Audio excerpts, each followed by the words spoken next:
What's up, guys? We got the duo back together, the band back together. It is the latest episode of the Always Race Day podcast presented by the fine folks at the Carl Auto Group. I'm Connor Ferguson here with Damon Helgevald. Damon, buddy, how you doing, man? I'm doing good, man. It's been a whirlwind last couple of weeks, but nothing. I don't think anything near as whirlwind as what we're about to talk about. No, not at all. And I do want to quickly, we'll get this wrapped up in like 1 minute, this first part of the show. But sorry to the folks that I got like three or four people like, are you like gonna explain like what this high limit thing is? Like ask, just hit, not like maliciously, not in a negative way or anything. Thank you for your questions. So the high limit news drops at 10. Between that time, I record our college football podcast with Jeff Woody and Colin Newell at our studios in Ankeny. And then I drive 30 minutes up to Ames, get there by 11:30 to interview Matt Campbell. So we got done with the show. It was like 10:15, 10:30 or so. I sent that tweet. I was like starting to write that tweet like the second the show ended. And I mean, I couldn't fit that information into my brain, let alone anything else. So I didn't get anything up until after like Matt Campbell was done speaking for 45 minutes, like hours later. So that's why it took forever. And you haven't been on because you've been landing top recruiting classes and kicking the shit out of the rest of the country in bowling. Well, I don't know about landing top recruiting classes. Just I'm trying a to recruiting reporter, so I can frame it how I want, Damon. you can frame it however you In want. my rankings, your class has the top three prospects. Well, that's You can't talk about them though. I don't think. I think that's n- yeah. Well, that's two more prospects than I have currently signed. I So, was futuristically, we're crystal balling. oh, okay. You got the crystal ball going on. Well, I need you to be like 99% on two kids for me, so I I got can you. Yeah, I can get done. that crystal ball sign. But Consider it. no, no, it's been really good. As I stated on here, a couple of different times throughout the summer, we were going to be really young, and we are really young, but we've been actually pretty darn good. Two top tens to start the year. Go this weekend to a really tough tournament, and we'll see if we can give them some hell there. But yeah, it's been surprising to me. To be quite honest, like it's kind of been a little bit of a shock at how well we have started out this year. Yeah, Damon's really humble. If you're new, if you haven't watched our show before, thank you for coming. We try to bring our personal stuff into this, like for the first 2-3 minutes or so, just to let people see. But Damon is the bowling coach in Missouri, so very two top 10 finishes to start the year, and in bowling tournaments, one of those was a tier one, right? Correct. Bowling tournaments, that's really big. Damon could probably tell hmm you more about it, but he's way too humble about himself, so I don't let him too much. Yeah, I mean the tier one tournaments are big. They're some of the best in the country all getting together, and they offer out a few more points. And we were we were 10th at that tournament, which was the best that we've ever done at a tier one. And to do that as our very first tournament out of the gate made it even more special. So um, pretty cool. And then the second time out, Halloween weekend, we at one point we're bowling three freshmen and two sophomores. So just super young, and we were gaining the experience, but um, had, have had some good weeks of practice and excited where this weekend goes. That's what I like to hear. It's only Damon always just goes up. All his teams. I hope, Awesome. man. I hope if we can keep going up, I'm excited to see what's to come the rest of this year. I'm excited to see what it turns into. Can you imagine the 30 for 30s after you win 10 straight titles? God, you and me both, brother. All right. No, so High Limit obviously made a pretty a substantial announcement today. Sprint Car Twitter is full of people with hot takes that like really want to think they know what they're talking about, I should say. A lot of people that are really screaming about plans being announced. Nothing really happened. Like plans were just announced. hmm And god damn, like take a step back for a second. We're going to talk about the whole thing, but I want to start by saying there's positives to every side of what's going on right now. It's not all negative. That's a pretty good aspect to have in like what is kind of considered a split. One of the big things from that release that I read, uh, and what I've heard from my sources in the industry, they're very bullish on the high limit side about not making this about killing the outlaws. Their goal is not to kill the outlaws. Their goal is to grow the sport of sprint car racing. That is, Hmm. it was evident in the release that was put out. It was evident when Brad Sweet announced the idea. Kyle Larson has also echoed Brad's words on that. But I think that's one aspect of this that is getting completely overlooked is they just want to put more money in racers' hands. Yeah, and I mean, that's been kind of the big thing too is getting more money to the racer, right? Like that's the whole point in this. We're throwing millions of dollars around on the late model side, right? And how many times, and I know you and I do it a lot, and anybody who's within inside the industry, we kind of talk about the series side of things there because rightfully so. But we don't think about at a late model race that's paying 50,000 to win. We're not talking about 500,000 to win. This was a World of Outlaw 500,000 to win versus this was a Lucas Oil 500,000 to win. Like it's a late model race that's paying 500,000 to win, right? Like that's what these guys are trying to do on the sprint car side of things, I think, as well. And I've said it on here multiple times, talking about the tire war, talking about just different stuff. Competition is good for racing. It's going to make racing around the entire country better. So there's not one monopolized type deal. It's going to grow sprint car racing. You're going to get more money in racing, especially with the high limit side. But I think it's also you're going to see the purses get pushed a little bit with the outlaws too, and people are going to try to hit up both. That's the whole point of this. Yeah, and it sounds like the purses for both the outlaws and the and high limit racing are going to be pretty similar. 12,000 to win single day shows. I know high limit has a minimum of 10,000 to win for prelim nights going into 3 race weekends. There's a lot that still needs to be announced with that, but as far as the schedule goes, there is some tidbits, quite a few actually. But it looks like they will open the season at East Bay Raceway Park. They had dates reserved. It was an old flyer because it said ASCOC on it. So it said Monday, the day after the Super Bowl, February 12th, and Tuesday, February 13th. I would assume that they're staying on those dates. Nothing tells me Mm-hmm. otherwise. And East Bay hosts a plethora of racing with their winter nationals. So I assume that's the season opening date. Has not been confirmed yet. They are also kicking off Kings Royal Week at Eldora. Mm-hmm. So the first 2 days there, technically, I guess replacing the date that the Million had. They're not going to put up $1 million race. That's not happening. Everybody, that a lot of people asking if that will be back next year. I don't know why. I get it, but Tony kind of took. He's done $1 million race every year, and first year is late model, second year was sprint cars. This upcoming year is going to be a drag race. Yeah. Well, it's $1 million in purse to win anyway.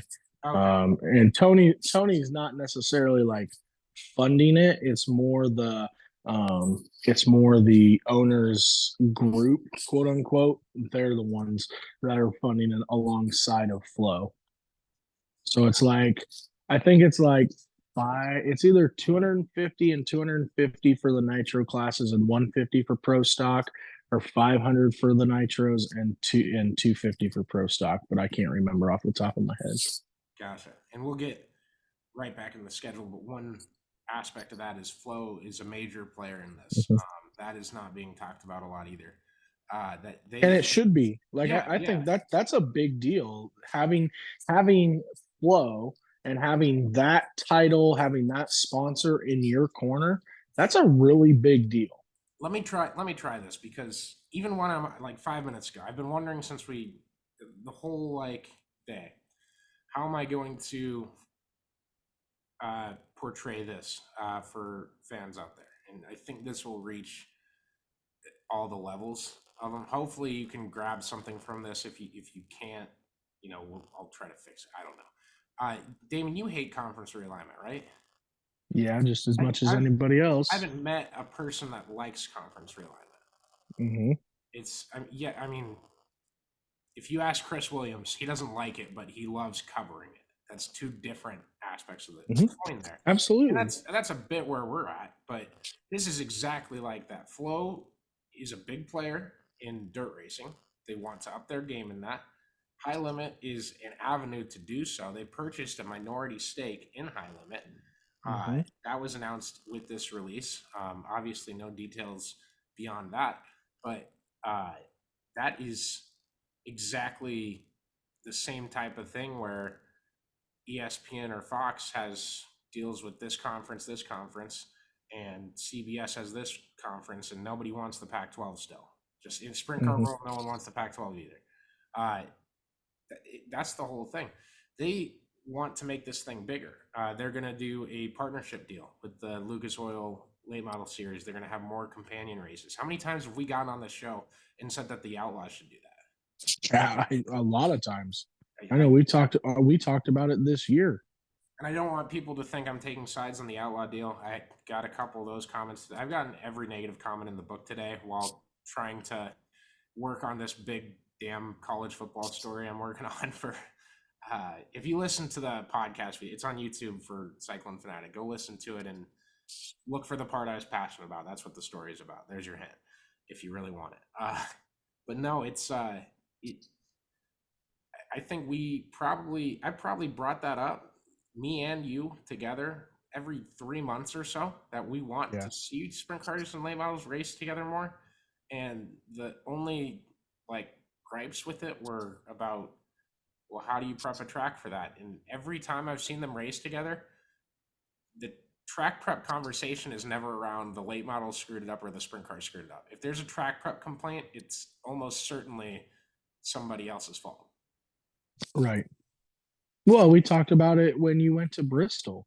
Yeah, Like, yeah, absolutely. we talked about it when you went to Bristol, and let's be honest, Bristol was not the easiest prep racetrack in the entire country to do. Right? Like, Not at all. this is dirt being thrown on an asphalt track, and it's hard to prep that when you're given only so many layers. As for the Outlaws to go out there and have a late model and a sprint car show, that was awesome. And yeah, I think having them both is going to be having the Lucas Oil side and the High Limit side together. That's great. That's growing the sport of racing, because the sprint car fan that is a Kyle Larson guy, or the sprint car fan that's a Rico Abreu guy, or the sprint car fan that's a Brad Sweet guy, is going to go Or what we and say that dirt racing fans are dirt racing fans. right. Well, and just you think about it though. Like, if you're a Brad Sweet fan, there's a good chance that I mean, hell, we make T-shirts because of it. Say late models suck, right? Like there's stuff right there. We Okay, definitely do. so here's We're our leaning into opportunity. that divide. Yeah, exactly. Here's our opportunity to bridge the gap a little bit. And so the Jonathan Davenport fan, the Brandon Shepard fan, the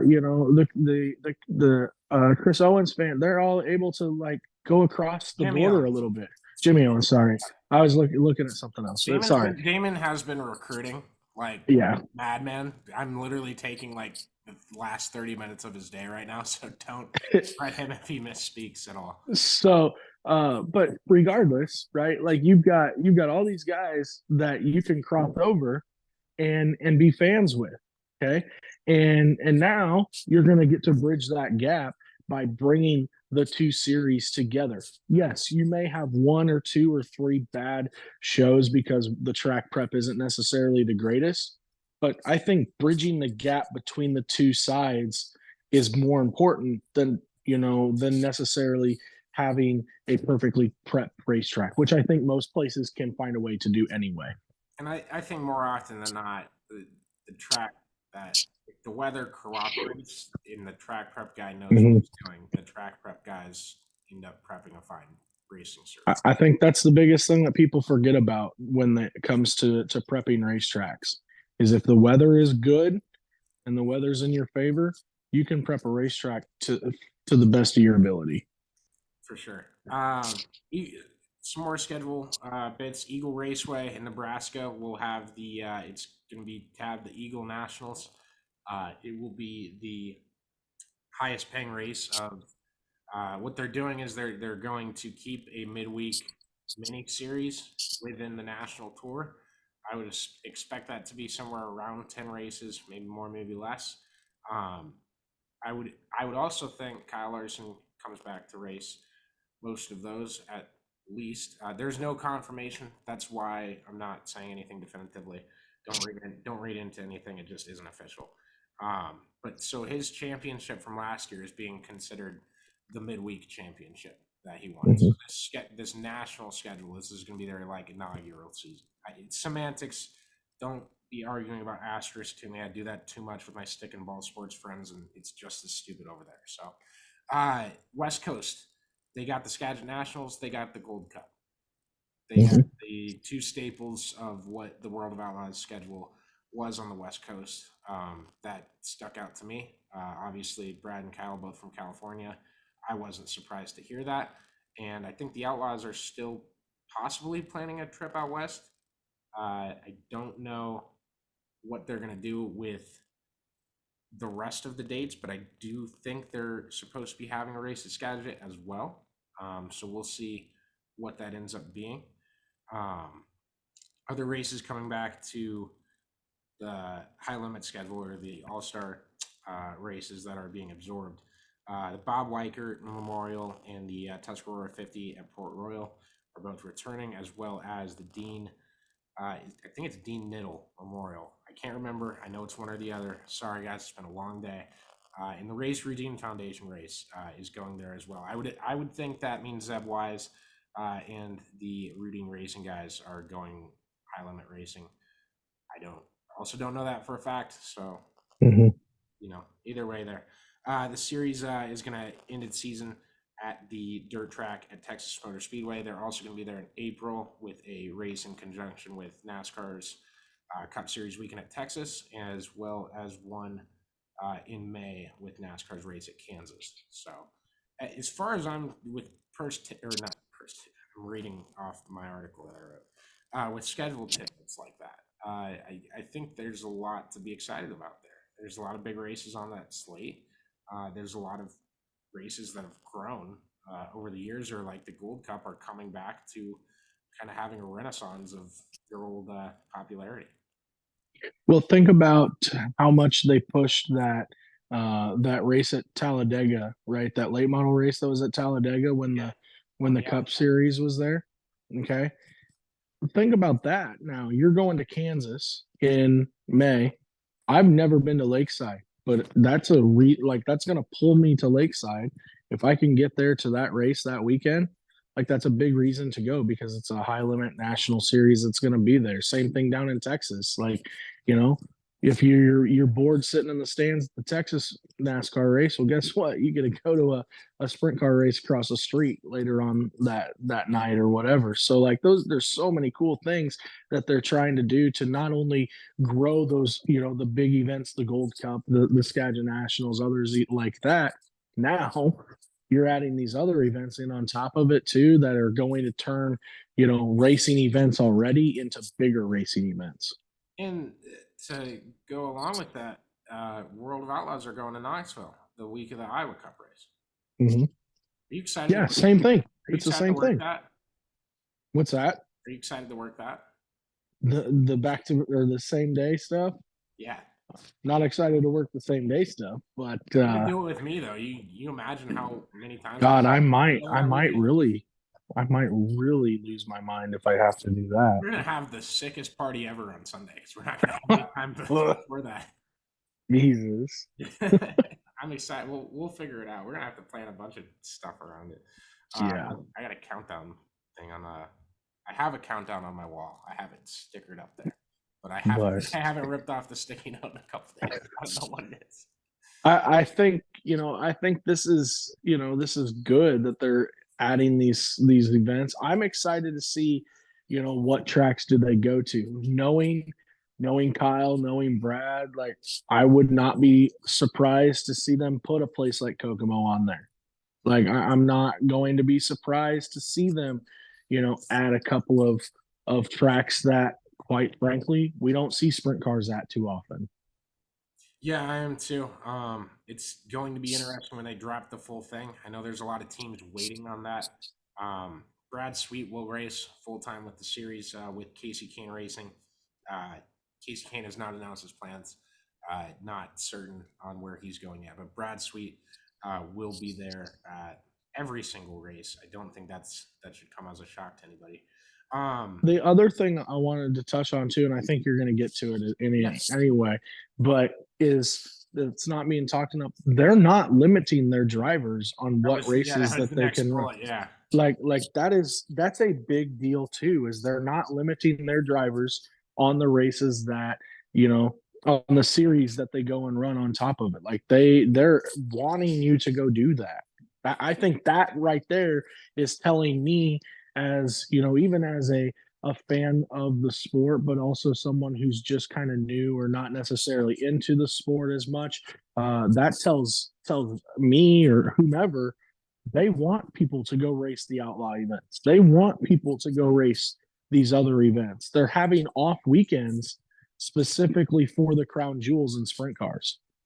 yeah, and I love that aspect. So, like, what my theory being on this was, you guys, everyone out there. I mean, if you're like remotely paying attention to kind of that landscape of sports, like PGA and Live had somewhat of a golf split, and there was somewhat a lot of money lost in the process, I would say, but they eventually merged at the end. That's not happening here, but you can draw similarities between the two sides with kind of just how it's going and how I suppose it is being framed out there isn't exactly like that. But so when I talk about uh, dirt racing majors, right? I call them majors, just like a golf event, because all the big golfers would still go to majors. And when do you talk about golf, Damon? You talk about it for the first tournament, the Hawaiian Open or whatever. That's in like January. That Mm-hmm. 13% of the PGA top 70 goes to doesn't get mentioned. I think Zach Johnson won one of those, and I was like, why the hell isn't everyone raving about Zach Johnson right now? What the hell? Right. There's two. Because no one gives a shit about what's going on at the Palm Beach Open. They'd rather care about, they care about the Masters. They care about, the FedEx Cup. They care about the US Open, The the Hawaii British 5 Open. Open. Yeah, apparently that We got too. to But start. We got to start naming golf tournaments. We're pretty good at. Jesus, just like it'd be just like bowl games coming out here. The It. avocado from It's almost Mexico, boneless, baby. Let's go. it's the avocado from Mexico Tennessee Open. Right. But I think the diehard dirt fans have got to understand, and it shouldn't come at the expense of entertainment. I don't think it does. You can argue the Lucas Championship race. Go for it. I've heard the same damn argument about it. But the majors, right? Everyone talks about dirt racing, and everyone kind of watches a little bit in on both sides. And the diehard fans are going to talk about it more. We're going to talk about it a shit ton.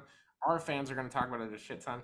But when do other people pay attention? It's when the Kings Mm-hmm. Royal comes around. It's when the Knoxville Nationals comes around. It's when these major event weekends happen, and that's when your sport really booms. And that's what they're building this thing around. I'm really amped to see what that turns into. And the four race rule with the Outlaws was kind of scrutinized when it was put in place. It's again in place next year. You don't see that anymore on the late model side. I understood it. I understood its purpose for the 2023 season. I don't understand its purpose now. Yeah, As much, I should say. I think. This is all levels. This is all on a scale. I understand. Yeah, I think there's less of a need for it now, but I also think, like, from an outlaw standpoint, I want to tell both sides because I'd be a bad journalist and remiss if I didn't mention this. But their drivers didn't want to race midweek series or midweek races anymore, so they stopped scheduling midweek races. That was a thing they compromised about and said, we won't schedule you midweek as much. We'll try to do what we can to keep races off those days. Now there's a midweek series that they all want to go race. Mm-hmm. Like that's it. Just sounds like, well, this turned out to be quite shit for us. That's what I'd be sitting in the World of Outlaws chair saying right now. I suppose there's different like positives and negatives to everything, and the 4 race rule is there whether we like it or not. Well, here's the deal, Connor. Like we sit here and we talk about the late model side of things, right? And there's no limit on if you're an outlaw member, as long as you run the outlaw races, point races, you're gonna get points for being a full time outlaw, right? Like, and then if there's a Lucas Oil race the same night, if you want to be a full time outlaw, you're going to run outlaws. If you're going to be a full time Lucas Oil, you're going to run Lucas Oil. That's what the high limit is wanting to see the same thing out of their series on the sprint car side of things. But the outlaws here, I hate to dog on them, but they're the ones that are kind of being a little bit overprotective of their stuff and of their drivers. I get it. You don't want to lose people, but I think this is a way that you're going to lose people is if you don't open it up. Yeah, I don't think the 4 race rule is going to push teams away. Just fans that think it looks dumb. I think with the high limit having the open race rule, that's going to attract more people than the 4 race rule is going to push them away. Does that make sense? Yeah, to an extent, like down the road, probably. I think more teams. So you look at both series right now. What would you do if you were David Gravel or Carson Macedo? And we're not putting words in their mouth. I'm not trying to hint rumors at you guys. Mm-hmm. I gotta say some of this stuff because I get comments about it, and I don't want to get comments about it. So please don't leave me dumb comments. But also understand that if you're nice about it, I don't care if you leave me dumb comments. I'll answer them. If you're Carson Macedo and you're David Gravel, the Outlaws purse stays the same. The tow money is doubled. The 5-time and reigning champion is going to go race in a different series. Uh, and by the way, if you switch to that series, if you win the championship there, you're going to get less money. You got to beat the guy you just lost to. Uh, and every midweek show, this guy named Kyle Larson is going to come in and kick ass. Yeah, there's a lot of things that you got to take into consideration, right? One's 54 races, one's 90 races. Right. Where Like, you make more money there? Like high limits in its first. I mean, it's going to grow past this. Yeah. It's not the ceiling for them, but I think this year I don't think you'll see that much change in roster as far as the World of Outlaws. I agree. I don't think you're going to see a lot of change in this first year. I think what you will see though down the road is the more because the high limit was built on paying drivers, right? Like that was the whole point of the high limit series when they first initially came out was to get drivers more money. Okay. And so I understand, like you're saying about, okay, you're going to lose races, if you go from the 90 schedule down to the 54. But if the money is bigger in some of these, in the races that is in the 54 race schedule, eventually, and I'm not saying this year, I'm not even saying next year, I think you're going to see a lot of this back and forth like we see on the late model side of things, where, Brandon Shepard's a prime example of it, right? Like the guy wins outlaw title after running in the Lucas Oil side of things, then goes over to Lucas Oil and then comes back. Davenport, same thing. A lot of these guys, you're going to see a lot more similarities on that side of it. I think it's going to depend on who's got the more money and who's drawing, the more interest from potential sponsors moving forward too. For sure. And then High Limit also said they are not going to have that trailer rule that the Outlaws have. Every t-shirt trailer is going to be welcome to sell t-shirts on their grounds at races they're racing in. That's just a thing for the fans, have options. There's people that were pushing back on like, well, that only makes a difference for like the 5 teams making money for it. Okay, well, if you're an open team and you have a t-shirt trailer, now you got to park down the street to sell t-shirts. It seems kind of counterintuitive for fans. Honest to God, did not know that was a thing. You didn't know that? No. World of Outlaws limit who can sell t-shirts at their races to their platinum members, aside from a few crown jewels, I think. I was going to say Knoxville Nationals can't count on that. Yeah, Knoxville Nationals do not count on that. But I don't know the entire specifics, but I have heard complaint after complaint after complaint from an industry member, from a driver, from a team, from a guy who races for himself, from a team owner that hires a guy to race for him. It's a lot of places that don't like that rule. I'm pretty, quite honestly, in my opinion, it's a prehistoric rule. Mm-hmm. It's pretty That's setting your pretty. sport back. It's pretentious. It's been in effect. I mean, But I've I never think understood it. that's I've never gonna understood set. it. I don't think you could sit here and talk to me for an hour and convince me to really believe in it unless I had one of those brownies we get every time we go to Colorado. I could come around. Don't you think though? Don't you think that sets the sport back, not having trailers Yeah, to sell T-shirts on the ground? yeah. Like, Well, the platinum teams can't. It's just like you can buy a right? But I sweatshirt. mean, Well, not anymore. I had to try you to make could. people laugh. Okay, I'm sorry. you can buy a Donnie Shot shirt. Yeah. Oh man.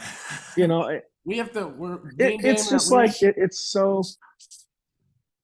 Oh, go ahead. You're good. Go ahead. I was just gonna say, me and Damon are making Ah. the podcast more. I'm trying to not pull you away from recruiting more than I need to. Oh no, oh, it's good. It's good. It's just it's so different nowadays. Like that's what a kid sees when you pull them up to. I think as someone who is wanting to see the sport grow, I'm not someone who's here for one series or another, right? Like I'm not going to sit here and tell you I'm following one series more closely than another. I want the sport to grow. I want motorsports to grow. And so you've got to be able to play ball a little bit in multiple ballparks. Yeah, I completely agree with you there. As far as if it can coexist and everything, time will tell with that.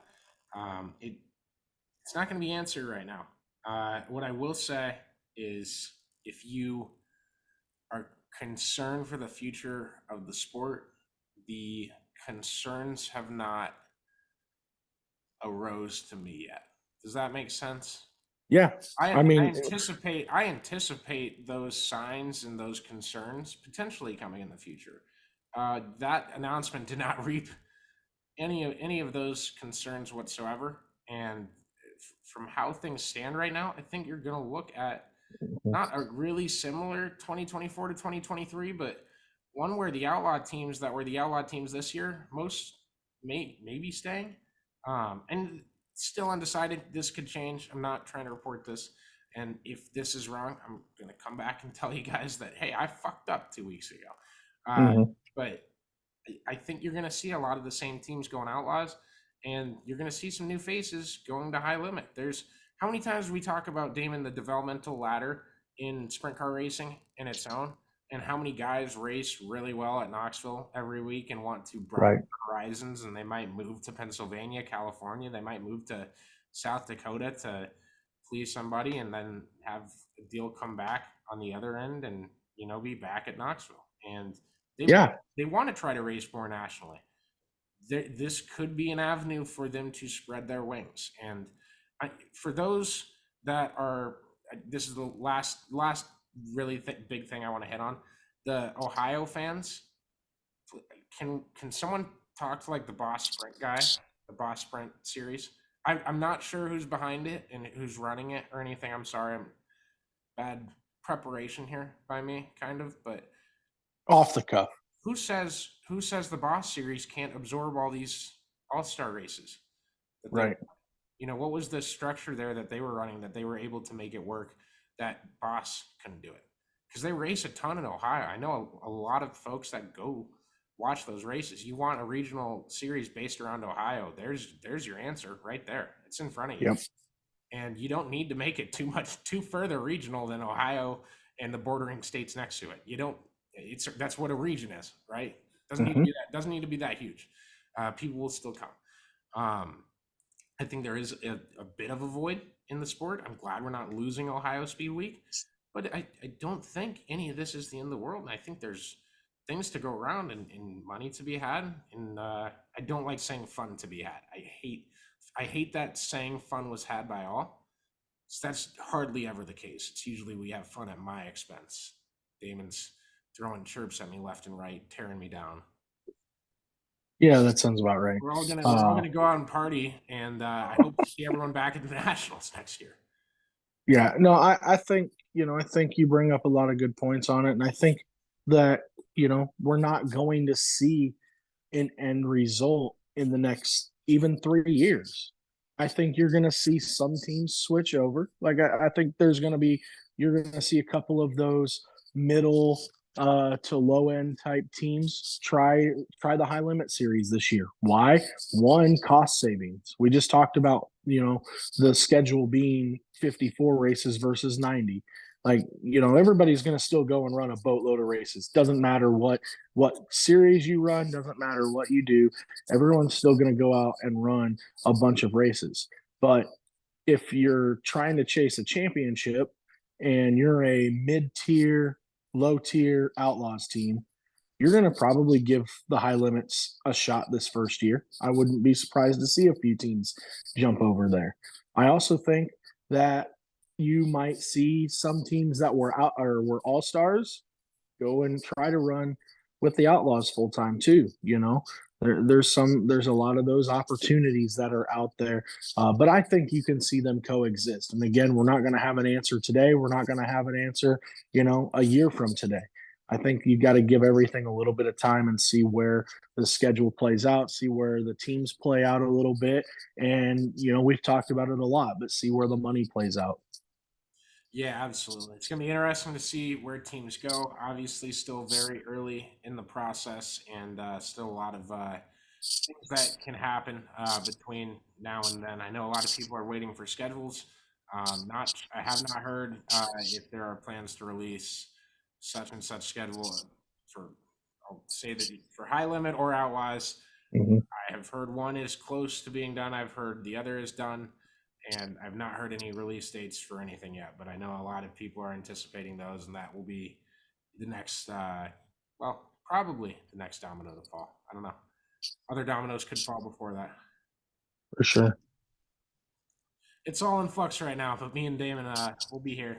We'll be try to get back with Damon. We'll try to get this thing going as regular as possible. But if not, stay tuned into our website. We're updating everything on there. You'll be very quickly hear about different drivers doing different things. Forgot to mention that the Redeem team next year is going to Ford. That'll be interesting to see. I think there's a lot of people out there that like to go after Ford as like an excuse to why Donnie Schatz doesn't perform to the exact same incredible standards he was in the earlier years of his career, which you could say about just about almost every professional athlete of all time. Shocking, right? It's crazy, isn't it? It's a wild thought to think of. Can you believe Ford slowed down Kevin Harvick this year so bad? Yeah, well, the last couple of years, it's all because of Ford. It started with Chase Elliott, and so technically, it's Chevy's fault. Yeah, he hasn't been the same. I can't. It is. I can't do that with a straight face. And Kevin Harvick's Ford's out here slowing Kevin Harvick down so they can win 3 championships in the NASCAR side of things. That's what it is. It is. It's what it is. I'm just telling you. Donnie Schatz, they've won. Slowing Donnie Schatz down. Slow Donnie Schatz down a lot, so he couldn't win another Knoxville Nationals at the end of his time. But I think he's won 2 with Ford now. But anyway, just slowing him down. So. Oh man, it is. I can't wait to get into some good stuff this next season. Get into 2024. Oh, by the way, Damon, we gotta talk some about this award show we're doing. Oh yeah, we got to do it. Well, we've got a little bit of time now. Yeah, we do. Send us, please, if you're on YouTube. Here on the YouTube comments, leave us your requests for awards you want to see us give out. I've gotten a lot of feedback on Pennsylvania Dumbass of the Year. I've gotten a lot of feedback. A lot of people I think I know somebody. I think I know who that's going to go to. We'll have nomination lists for every award. We'll have like a driver of the year. We're gonna have a race of the year. But we don't. We're always race day. We're a different award watching show. races every day. We can't just talk about results. It wouldn't make any sense. We got to give you guys some entertainment, give you guys something We're to a laugh at, have some fun. we're a content based show. A content house. When I convinced Damon to Yeah. live with me, because we can't make ends meet. What? What's that? I said content. Oh, never mind. Jesus. No. Anyway, continue. You don't want to be in a content house? I think we already are, aren't we? No, you gotta live in the same place. We'd have to have like a dirt track in the backyard. We'd have to have a dirt bike track. That's down the road. Yeah, that's a couple days away. That's before the Des Moines Grand Prix. Yep, at least. Before we're doing that. But anyways, yeah. send us and we'll let you sponsor the that award if you create the name for it. There you go. Free publicity for your YouTube name. But tell us what you want to see, because I've gotten some other creative suggestions. Can't talk today. Suggestions that aren't as pointed at any specific state. So let us know what you want to see with that, and if you have any questions, leave them below. We'll try to answer them in the next video. And again, thank you for listening, and thank you to the Carl Auto Group for hopping on board for the entire season. We hope to see some more growth with everything, and some big things planned for 2024. So thank you guys. Have a good week, and we'll be back if anything happens. Okay, let's leave it at that.